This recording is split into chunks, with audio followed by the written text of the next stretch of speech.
Sud Radio, les vraies voix qui font bouger la France. 19h-20h, les vraies voix qui font rouler la France.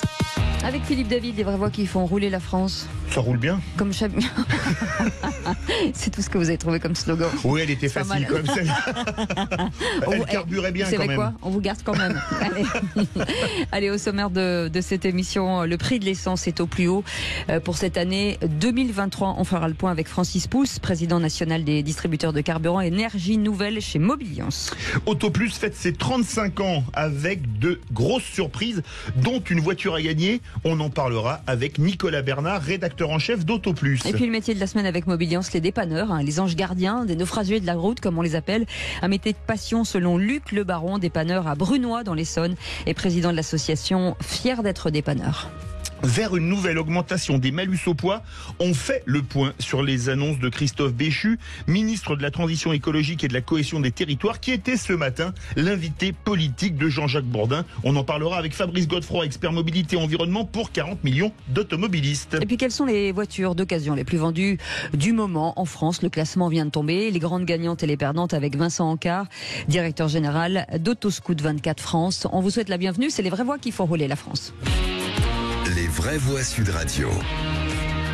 Et donc direction notre invité qui est avec nous. On va parler bien sûr du prix de l'essence qui est au plus haut pour cette rentrée 2023. Francis Pousse est avec nous, président national des distributeurs carburant et énergie nouvelle chez Mobiliance. Bonsoir Francis Pousse. Bonsoir.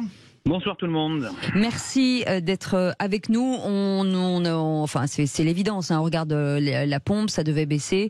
On frise le 2 euros, le 1,08 €. Comment on explique cette hausse ? Tout est parti à peu près mi-juillet, c'est-à-dire suite à la décision de l'Arabie Saoudite de maintenir au moins en septembre, alors qu'à la base ça devait s'arrêter au 31 août, la baisse de leur production de 1 million de barils par jour, ce qui est important. La Russie a fait de même de l'ordre de 300 000. Donc dès que mécaniquement on réduit l'offre, la demande étant toujours ce qu'elle est aujourd'hui, ça veut dire que malheureusement, et c'est le but de ces États qui veulent protéger leur rente pétrolière, le baril a augmenté, il a pris à peu près $12 depuis la mi-juillet, et mécaniquement ça se revoit à la pompe, malheureusement, puisque nous pompistes on préfère que le prix soit à 1 € qu'à 2 €, puisque notre gain est le même pour un litre vendu à 1 ou à 2 €. Francis Pousse, il y a un mois, le baril de Brent, alors je rappelle pour nos auditeurs qui le savent peut-être pas, c'est 159 litres un baril, était à $85. Aujourd'hui il est à $86, donc pas de changement à $1 près pour 159 litres. Excusez-moi, il y a un mois, 15 juillet, on était aux alentours de $75. Oui, il était encore plus bas. Voilà. Donc mais j'ai regardé un mois pile. Voilà, c'est ça. Ensuite, vous avez malheureusement 1 € qui est pas très fort, puisque on l'a dit, le baril s'achète en dollars. Or, nous, notre monnaie, c'est l'euro. Si on avait 1 € plus fort, ça amortirait le surcoût de ce baril. Malheureusement, l'euro, il tourne autour de 1,07, 1,08. On a vu des valeurs jusqu'à 1,30, 1,40, par exemple, en 2008. Ça date un peu, mais à un moment où le baril était plus cher, mais néanmoins, on payait moins cher à la pompe grâce à cet avantage euro, j'allais dire. Donc, ça, c'est une première condition. Et puis, ne nous voilons pas la face, le prix du carburant est de toute façon plus cher depuis la guerre en Ukraine, puisque, rappelez-vous, les États européens ont décidé de se passer d'importation de pétrole brut russe ou de produits raffinés tels que le diesel. La France importait 20% à l'époque de diesel raffiné. Ouais. Donc, on a des nouveaux canaux d'approvisionnement qui font que le produit coûte plus cher.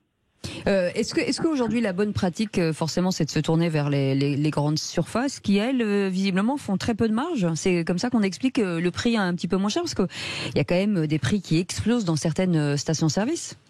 Alors c'est pas moi, président des stations-service hors grande surface de France, qui vais conseiller à vos auditeurs d'aller en grande surface. Après, il faut comprendre l'intérêt de la grande surface. C'est un produit d'appel. Toute l'année, c'est un produit d'appel de toute façon. En moyenne, leur marge brute, elle est de 2 à 3 centimes. Là, en ce moment, ils font des opérations prix coûtant. Donc, ça veut dire au passage que, entre guillemets, vous ne gagnez que 2 à 3 centimes par litre d'économie. D'accord ? Mais la marge, elle se fait où ? Elle se fait dans le rayon de petits pois. Et l'intérêt de l'hypermarché, c'est de faire rentrer du monde dans son magasin avec des promotions qui sont pas toujours des promotions d'ailleurs, mais le pari est gagné quand on fait augmenter le panier moyen dans le magasin. De plus, l'amortissement de la station, c'est pas grand-chose et c'est amorti sur l'ensemble des rayons. Chez nous, nous sommes des spécialistes du carburant, c'est notre métier. Donc, à partir du moment où 40, 50, 60% de la marge de la société, parce qu'on a souvent des services annexes, est amenée par le carburant, on n'est pas en moyen de faire du prix coûtant. Sinon, on meurt dans le mois qui suit. Et vous l'avez dit, il y a du service. Oui. Il y a un vrai service. Il y a du service sur piste. Notre pétrolier national a annoncé le fait de remettre des pompistes dans certaines stations, mais nous on le fait depuis tout temps. La grand-mère qu'on connaît bien et qui n'aime pas servir, on va la servir. L'ampoule a changé, on va la changer. La pression, on va la faire. C'est un métier différent, c'est la station-service. Francis Pousse, une dernière question. Aujourd'hui, le prix moyen du gasoil est de 1,897 €, en hausse de 4,52% sur les 30 derniers jours.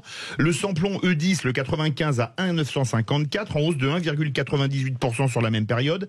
C'est parti plutôt pour quoi? Continuer à augmenter, se stabiliser ou baisser? Alors, j'ai pas de boule de cristal. Néanmoins, en ce moment, je dirais que ça va être plutôt stagnant.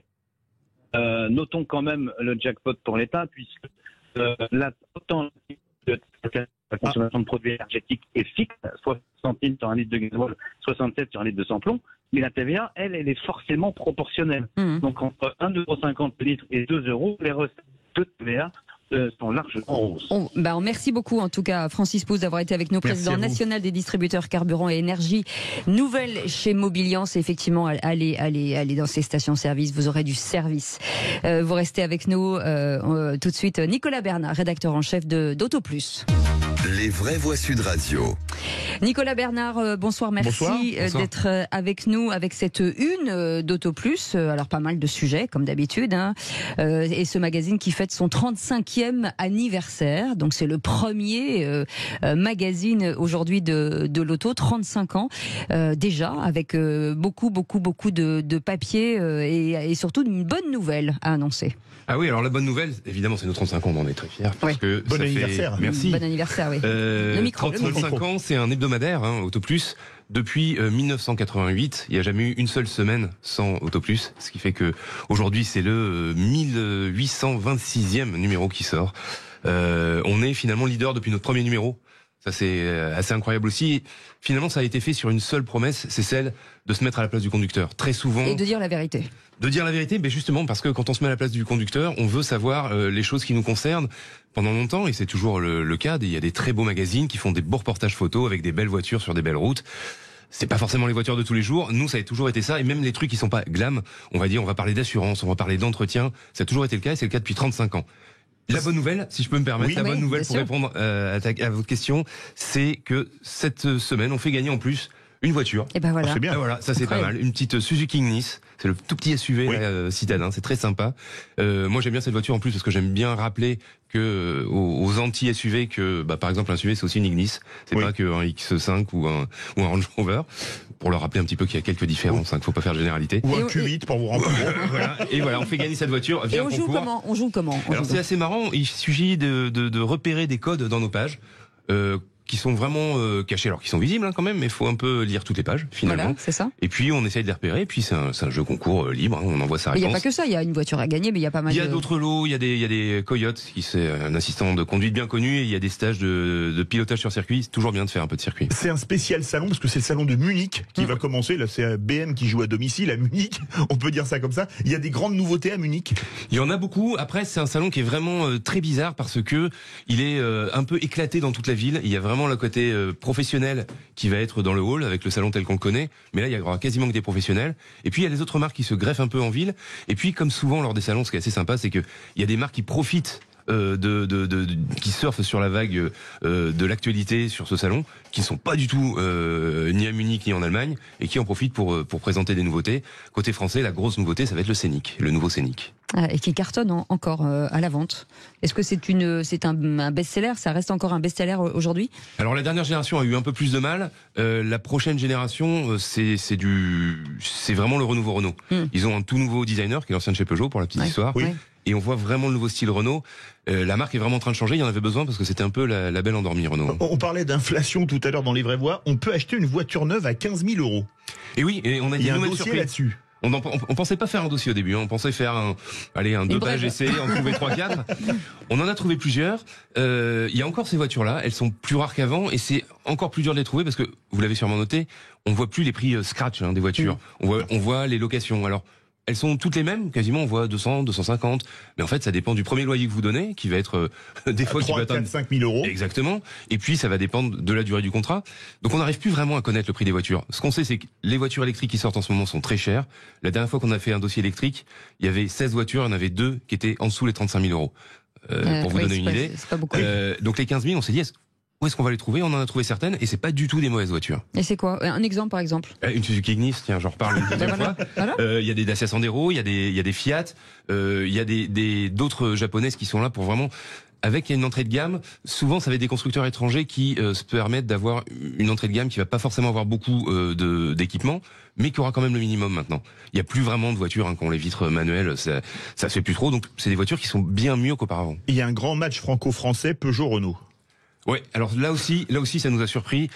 Pendant longtemps, enfin, les 10 dernières années, il y a Peugeot qui a vraiment mis pardon de l'expression, mais qui a mis des fessées à Renault, qui avait vraiment une longueur d'avance. Et là, on voit le boulot qui est en train de faire notamment le nouveau PDG de Renault, Demeo, qui est en train de redresser la marque. On a, sur les 7 matchs, ouais, je vais pas tout vous sortir, mais il n'y a pas beaucoup de victoires de Peugeot. Ah ouais. Bon, écoutez, on en parlera dans quelques instants. En tout cas, on va dérouler cette émission avec le métier de la semaine dans quelques instants. Les dépanneurs, les anges gardiens et naufragés de la route. Et puis, on reviendra sur cette nouvelle augmentation du malus au poids. Alors, forcément, Christophe Béchu, le ministre de la Transition écologique et de la cohésion des territoires, était ce matin l'invité de Jean-Jacques Bourdin. Il a fait des annonces. Bon, ça fait un petit peu froid dans le dos. On va en parler avec nos amis et spécialistes.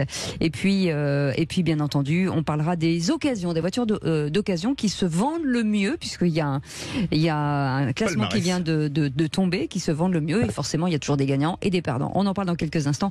C'est les vraies voix qui font rouler la France. On est ensemble jusqu'à 20h. À tout de suite. Sud Radio, les vraies voix qui font bouger la France. 19h-20h, les vraies voix qui font rouler la France.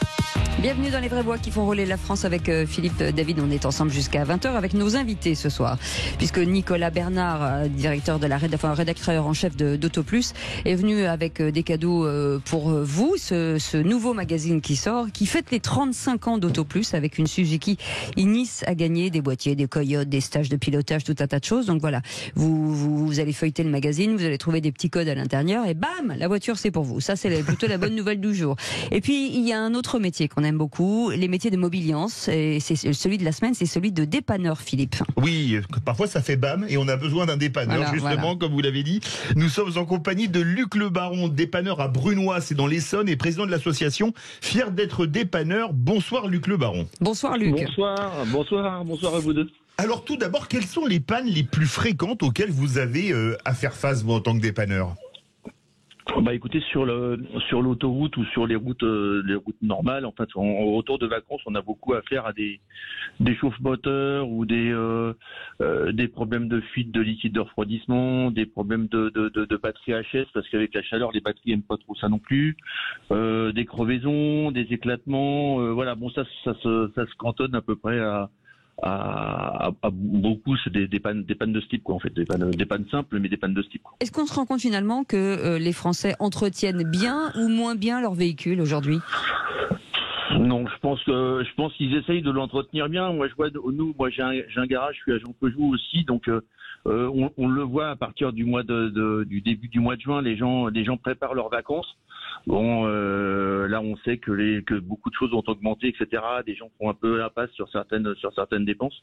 Mais je pense qu'ils prennent soin quand même de leur voiture, surtout en période avant les vacances, quoi, pour pas être embêtés en partant en vacances. Est-ce que les pannes sont les mêmes sur les voitures anciennes ou les voitures récentes ? J'ai dû faire appel à un de vos collègues il y a quelques semaines, et c'était un problème d'électronique, et votre confrère m'a dit que les problèmes d'électronique, il y en avait pas mal parmi les pannes, ce qui n'était pas le cas dans les voitures qui ont 20 ou 25 ans. Bah non, c'est ça. Dans les voitures d'il y a 25 ans, on n'était pas embêté avec ces trucs-là. On avait pas mal de pannes qu'on pouvait résoudre sur place. Là, quand on arrive sur une voiture en panne, qui a une panne électronique, c'est déjà plus compliqué à diagnostiquer. Il y a plein de pannes qu'on peut pas qu'on peut pas résoudre sur place. On peut pas faire de dépannage sur place. On ramène en atelier et puis on essaye avec la valise. Maintenant, si on n'a pas une valise toute marque ou voilà pour diagnostiquer la panne, c'est hyper compliqué. Alors si je me trompe pas, il y a des pannes qui en plus sont pas des pannes. C'est-à-dire que des fois il y a un voyant électronique qui va vous couper le moteur, qui va couper la voiture. Si par exemple vous avez plus d'AdBlue dans votre réservoir de votre diesel, ça va vous couper la voiture alors que la voiture marche très bien. Oui. Exactement. Il suffit des fois même de couper le contact, d'attendre un petit peu, on redémarre et ça repart et puis voilà. Et puis on sait même des fois pas ce qui s'est passé. En fait, il y a le voyant s'est allumé, mais des fois on sait pas. Moi, j'ai des clients qui viennent me voir des fois avec un voyant, qui m'ont dit que pendant la route leur voyant s'est allumé, on la passe à la valise et il y a rien du tout. Luc Le Baron, l'association, vous êtes président de l'association qui s'appelle Fier d'être dépanneur. Vous, c'est une société familiale, c'est ça, qui a été créée par votre grand-père? Ouais. C'est ça. Ça veut dire que vous êtes allé dans le garage régulièrement et c'est quoi? C'est une transmission de familiale, ce métier? Ouais, ça a été une piqûre qui a été faite au début et puis je l'ai gardée et puis maintenant, non, c'était mon grand-père, mon père. Moi, j'ai repris après mon père quand il est décédé en 92. Et puis voilà. Et puis c'est la passion qui guide un peu tout ça parce que c'est vrai que ça devient de plus en plus compliqué. Comme j'en disais tout à l'heure, on a des problèmes de personnel, des problèmes de recrutement, etc. Donc en fait, il faut jongler avec tout ça. Et puis beaucoup, voilà. L'association, ça s'appelle Fier d'être dépanneur et c'est un ensemble de dépanneurs qui sont passionnés tous de leur métier. Et puis qui aiment bien faire voir leur façon de faire, leur camion, leur lumière. C'est la passion qui guide le truc. Quand vous êtes un peu nos sauveurs sur la route. Vous êtes un peu nos sauveurs, je vous rappelle. Ouais, c'est ça, ouais. Et puis c'est vrai que bon, c'est un métier qui est effectivement compliqué parce que se lever à 3h du matin quand il y a 5 cm de neige, c'est compliqué. Ouais. Voilà. Et puis les gars le font. On est tous généralement, on travaille pour des assistances qui nous demandent des interventions ou des sociétés d'autoroute qui nous demandent des interventions en 30 à 40 minutes. Donc c'est vraiment maintenant. Et parfois sur des situations dangereuses. Hein. Oui. Exactement, oui. Et à l'époque qu'on vit, c'est hyper compliqué d'avoir quelqu'un qui intervient en 30 minutes. Hein. Quand on essaye d'avoir un médecin, c'est 3 semaines maintenant. Luc Le Baron, vous êtes dépanneur de père en fils. Vous avez un dépannage amusant ou incongru à nous raconter? Des dépannages amusants, il y en a plein. On a tous un peu nos trucs qui sont. Moi, il me vient à l'idée la famille qui revient de vacances et puis qui tombe en panne et puis quand on les ramène au garage, pendant qu'on les répare, ils sortent la table de camping et puis ils sortent les rillettes et tout ça pour finir leur repas ou on peut tomber sur des personnes un peu connues quand on tombe en panne parce que bon les gens connus tombent en panne aussi, voilà. Exactement. Ouais. On n'aimerait pas, mais ça arrive quand même. Et ça arrive quand même. Non, moi j'ai un super souvenir. J'ai été consultant sur un film et j'ai fait un dépannage avec Eric Judor. Ah oui, Eric et Ramsey. Très sympa. Ouais, Eric et Ramsey et c'était un bon souvenir parce que les gens le regardaient dans la dépanneuse, ils se demandaient ce qu'il foutait là. En fait. Luc Le Baron, en 2 secondes, puisque souvent ça arrive aussi sur l'autoroute, quelles sont les consignes qu'on sait bien de les rappeler toujours? Alors, ce qu'il faut faire, c'est bien se mettre sur la bande d'arrêt d'urgence, descendre du côté du passager tant que possible et se mettre derrière la barrière de sécurité et surtout ne pas rester dans sa voiture parce que moi je milite pour le corridor de sécurité, pour la protection des dépanneurs, des intervenants sur la route. Bien sûr. Et il faut absolument s'écarter, il faut absolument pas rester dans sa voiture et que les automobilistes qui arrivent, dès qu'ils voient des gyrophares qui s'écartent, qui s'écartent au maximum, c'est important pour sauver la vie des patrouilleurs, des dépanneurs, enfin de toutes les personnes qui interviennent sur les bandes d'arrêt d'urgence. Eh ben, on était ravis de vous avoir avec nous en direct sur Sud Radio pour les vraies voix qui font rouler la France. Luc Le Baron, dépanneur à Brunois dans l'Essonne. Vous allez peut-être avoir la chance de le croiser, et président de l'association Fier d'être. Mais oui, mais la chance, bien sûr, c'est la chance. Moi, j'adore les rencontrer, j'adore les croiser. Je fais semblant de tomber en panne, c'est pour vous dire. Dans un instant, vers une nouvelle augmentation du malus au poids des voitures. On en parle avec Fabrice Godefroy, expert mobilité et environnement pour 40 millions d'automobilistes. Et on reste bien entendu avec Nicolas Bernard, rédacteur en chef de Auto Plus. À tout de suite. Et on est ensemble avec Philippe David. On vous parle d'automobile. Vous savez que Sud Radio et la radio de l'automobile. On aime beaucoup les automobilistes. Vous pouvez nous poser des questions, bien entendu, 0826 300 300. Et on va revenir sur les annonces qui ont été faites ce matin chez Jean-Jacques Bourdin par le ministre de la Transition écologique et de la cohésion des territoires, Christophe Béchu. D'abord, Fabrice Godefroy est avec nous. Bonsoir, merci d'être avec nous. Expert mobilité et environnement de 40 millions d'automobilistes. On va d'abord vous faire écouter un son, puisqu'il y a 4 grandes annonces qui ont été faites et on va les commenter. Écoutez. Le sujet, depuis des années, il est d'avoir des systèmes de bonus-malus en fonction du poids des véhicules. Une des questions qui est sur la table, c'est de savoir si on amplifie cette politique de malus, mais aussi cette politique de bonus. Nous poursuivons une politique qui consiste à alléger la fiscalité sur les petits véhicules et à l'alourdir sur les plus lourds. Augmentation du malus, augmentation du bonus. Voilà, augmentation du bonus et le bonus. Alors moi, j'avais pas très bien compris. Ce sont les aides de l'État, on est d'accord que sur le véhicule 100% électrique. Donc quand il parle des petites citadines, il se trompe. Et d'ailleurs, il se trompe complètement parce que quand il dit on va alléger sur les petites citadines, non, parce que le malus chaque année est abaissé de 5 grammes. Donc ce qui veut dire que de plus en plus, on va toucher aussi les petites citadines. Et par tranche d'ailleurs de véhicules, toutes les tranches vont augmenter. Donc non, on n'allège rien du tout. Sur le moteur thermique, de toute façon, c'est pas difficile. Avant, on avait un bonus-malus. Maintenant, on a un malus-malus plus malus sur le poids. Qu'on comprenne bien, à la base, les voitures électriques ne sont pas malusées. Il n'y a pas de malus, non, voilà, bien sûr que non. Il y a pour l'instant un bonus que sur le véhicule 100% électrique. Il y a même une refonte en réflexion aujourd'hui parce qu'on veut faire une sorte de protectionnisme par rapport aux véhicules chinois où on va faire un carbon score sur le véhicule. Donc ça va encore être extrêmement complexe. Ça va être un sujet pour Autoplus qui va être, à mon avis, intéressant dans quelques temps. Un carbon score Un carbon score, c'est-à-dire qu'ils veulent tenir compte. En fait, ils peuvent pas faire du protectionnisme comme ils le font aux États-Unis. Donc en fait, parce que l'Europe refuse. Voilà. Ce qu'ils veulent, c'est tenir compte en fait d'où est fabriqué le véhicule. D'accord. Et comment il est approvisionné. Normal, non ? Oui, complètement. Alors moi, je suis complètement d'accord. Ce qui était d'ailleurs un scandale, c'est qu'on faisait aujourd'hui un bonus sur des véhicules 100% chinois.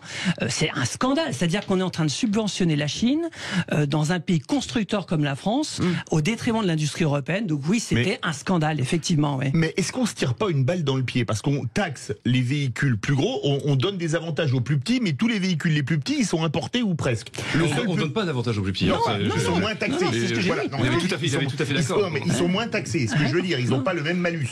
Et alors qu'à part je vais citer une marque, à part la Toyota Yaris, il n'y a plus un seul petit véhicule qui soit made in France. Mais de toute façon, il n'y aura plus de petites citadines en thermique, de toute façon. Parce que aujourd'hui, avec la prochaine norme qui va arriver, notamment la norme Euro 7, toutes les solutions technologiques... Rappelons ce que ça veut dire. Alors, la prochaine, vous savez que tous les 2-3 ans, on a une nouvelle norme restrictive qui demande plus de dépollution avec des systèmes de dépollution. On a parlé de l'urée, le filtre à particules. Donc ça, c'est des technologies supplémentaires qu'il faut rajouter sur les véhicules.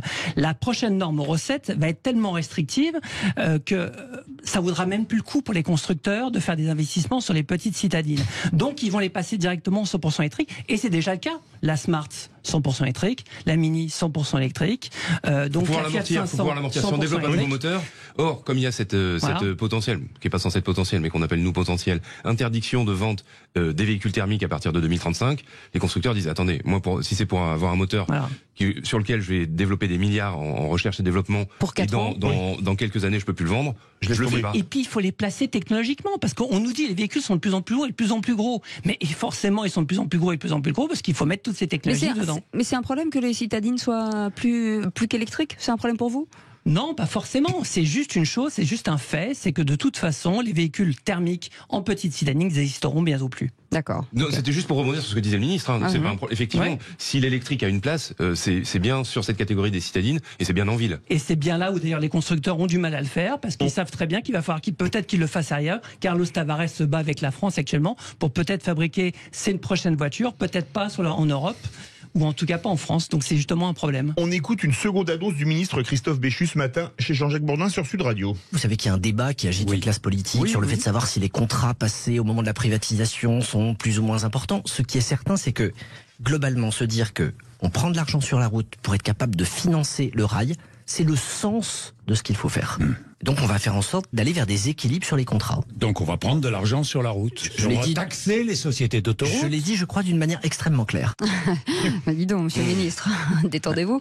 Alors, sociétés d'autoroutes, ils vont les taxer un peu plus. Ce qu'il faut savoir quand même, c'est que cette année, on a eu une augmentation de 4,75 déjà au péage. C'est d'ailleurs une augmentation qui est d'ailleurs record. Non, mais si les sociétés d'autoroutes payent, ça veut dire que l'usager va payer. Alors, dans les contrats, soi-disant, il faut un certain équilibre, mais bon, il y a un moment, il ne faut pas rêver. C'est-à-dire que si on taxe de plus en plus les sociétés d'autoroutes, il va bien falloir un moment ou un autre qu'ils retrouvent. Ces sociétés d'autoroutes, c'est un scandale depuis qu'on les a privatisées à peu près.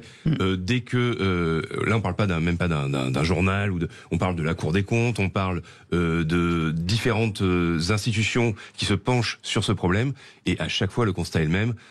Ça a été sous-vendu, on n'a pas récupéré assez d'argent et les sociétés d'autoroutes font beaucoup trop d'argent. Il y avait un très bon rapport qu'on avait passé dans un de nos papiers, c'était de dire que, à part l'industrie du luxe, il n'y a aucune entreprise qui fait autant de marge que les sociétés d'autoroutes. C'est fou, il y a Chanel et il y a les sociétés d'autoroutes.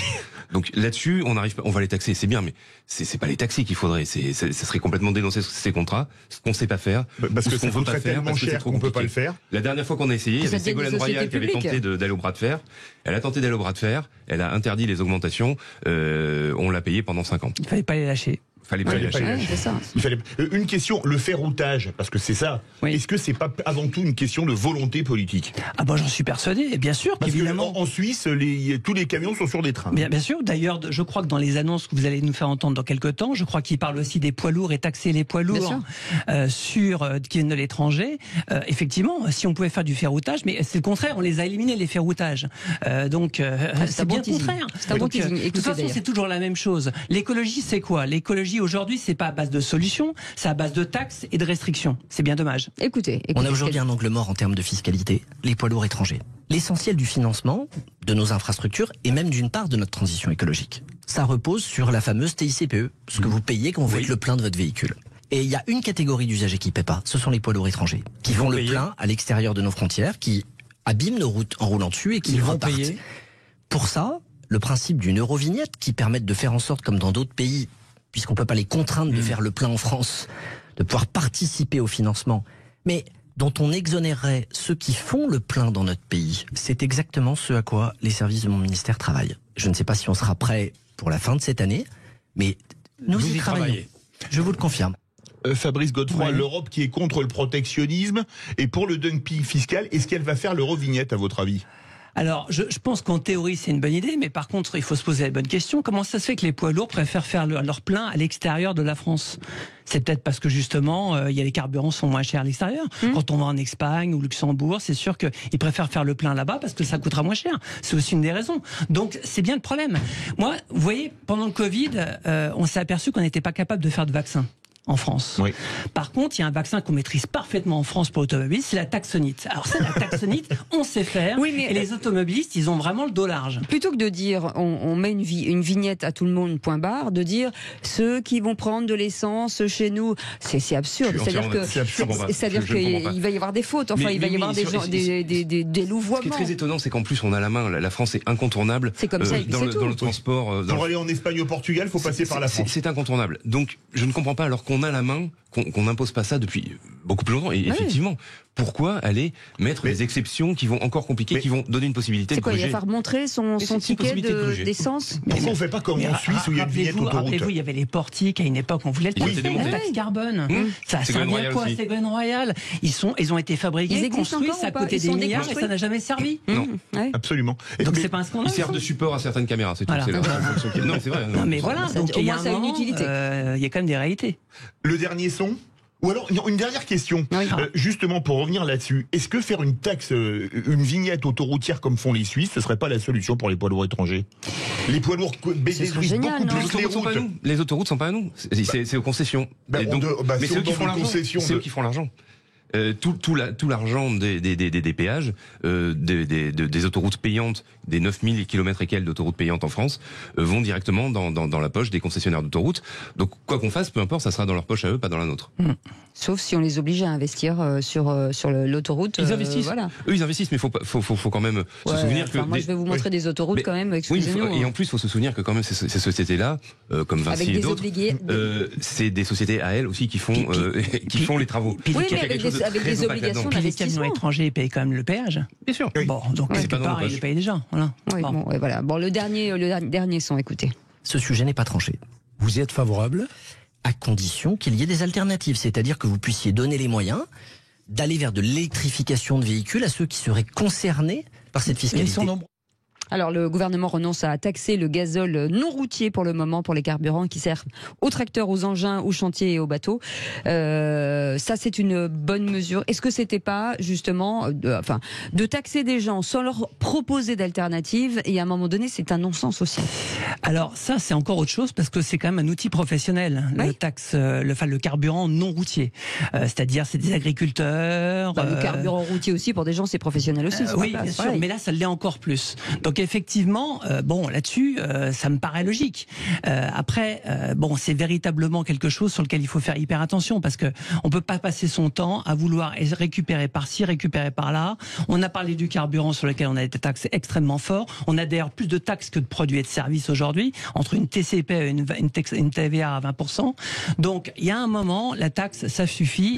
Le gazole non routier, c'est la production, c'est ça la différence avec le. Oui. On produit quelque chose, on crée un produit.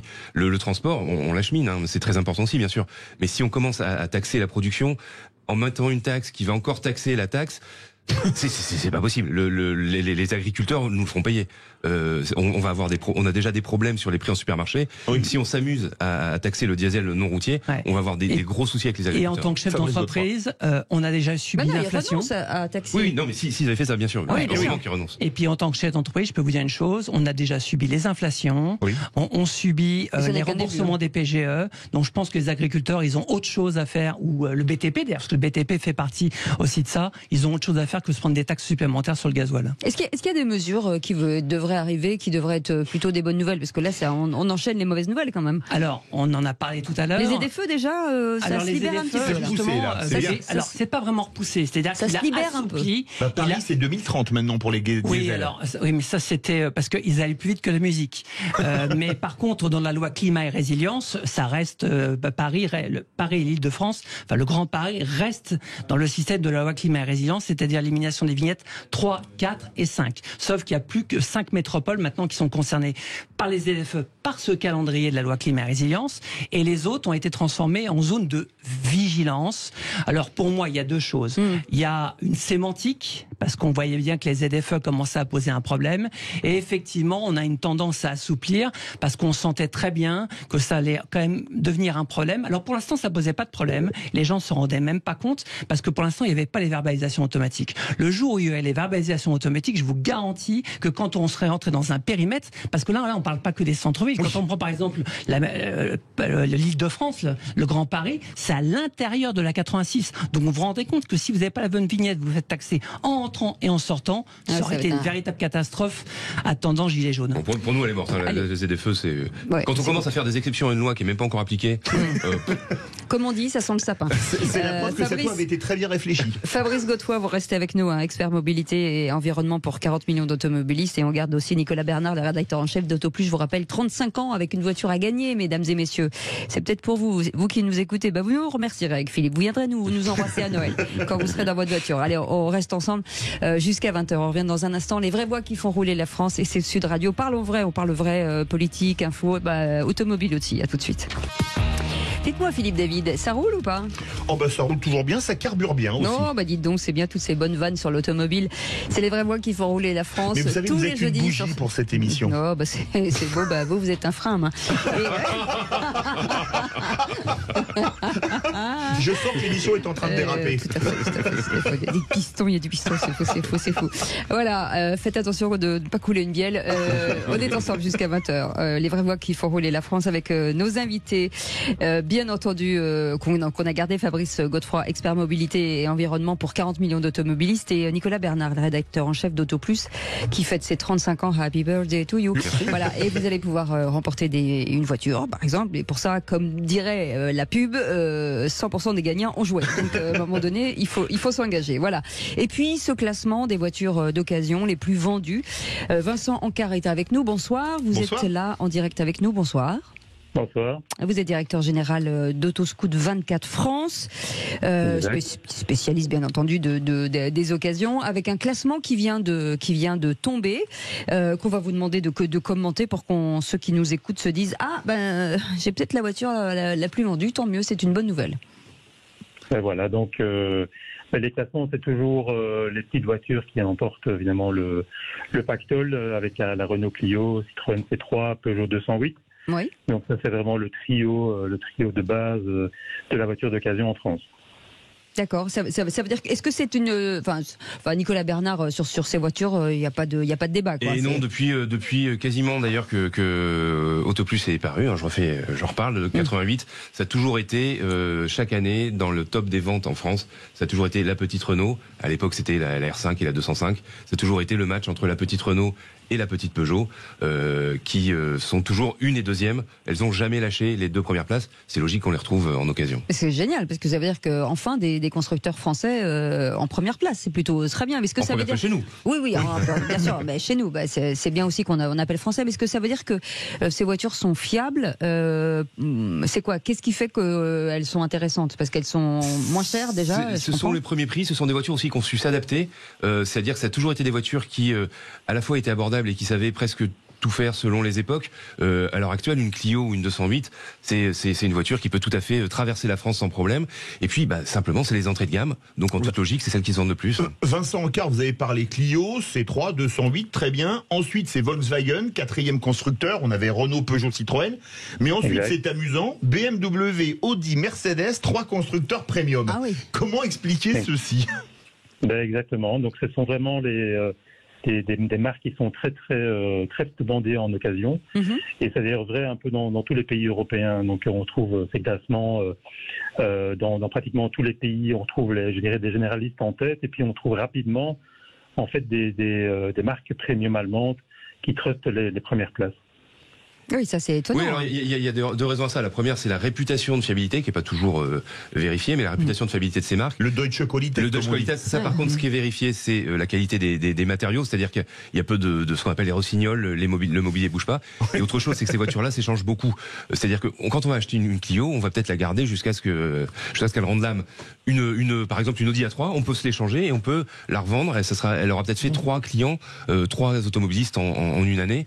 Et c'est une voiture sur laquelle on se fait plaisir. Oui, mais c'est la fiabilité aussi, c'est ça. Alors, on peut la revendre et avoir plusieurs propriétaires. Bien sûr, c'est surtout une bonne valeur de base. On est sûr de pouvoir la revendre si on la vend rapidement le prix qu'on l'a acheté. Ce n'est pas le cas. Vincent Ancard, ce qui est aussi peut-être un petit commentaire aussi qui est intéressant de voir, c'est quand on regarde des recherches, par exemple, sur le site comme Autoscout 24, et de nouveau, c'est vrai en France, mais dans d'autres pays, ces marques sont beaucoup cherchées. Et évidemment, les réalisations, c'est-à-dire les transactions, sont peut-être un petit peu en retrait, mais la plupart des gens cherchent pendant longtemps ce type de véhicule, et puis parfois ne peuvent pas se l'offrir et donc achètent éventuellement autre chose. Mais ce sont les marques les plus cherchées typiquement sur les sites de petites annonces. Mais est-ce qu'il y a une surprise dans ce classement, c'est-à-dire qui vous a sauté aux yeux? Alors oui, disons que il y a des marques premium comme Porsche par exemple qui ont explosé après la période du Covid par exemple. Ça c'est typiquement quelque chose qu'on a observé ces 3 dernières années. Et alors pour la première fois, et ça c'est une remarque qu'on a fait sur le baromètre du mois d'août, c'est que pour la première fois, Porsche est en retrait par rapport à l'année passée, ce qui est une nouveauté parce que quelque part je pense que les bonnes occasions ont disparu. Les prix sont très élevés et je pense que maintenant la marque marque un peu le pas. Vincent Ancard, quand on regarde le gazole, la progression de part de marché c'est moins 1,62%, l'essence moins 2,69%, l'hybride plus 31%, l'électrique plus 28%. Est-ce qu'en occasion, l'hybride et l'électrique ça décode beaucoup, peu? Comme dirait Michel Chevalet, comment ça marche? Disons que pour l'instant, les prix sont très élevés. Quand on observe en fait les prix des hybrides et des électriques, on est vraiment dans le haut du panier. L'offre évidemment est récente, donc immanquablement les prix sont plus élevés. Et les prix ne descendent pas tellement pour l'instant. Donc, ça veut dire que c'est difficile de s'acheter un véhicule hybride ou électrique qui sont, je dirais, à un prix décent. Mais c'est quand même des segments qui évidemment progressent rapidement, tout simplement parce qu'il y a des offres qui arrivent sur le marché. Et les gens veulent s'acheter un véhicule moderne récent. Ce qui est très embêtant, c'est qu'il y a une confusion. On est en train d'opposer des véhicules essence aux véhicules hybrides. Je trouve ça génial.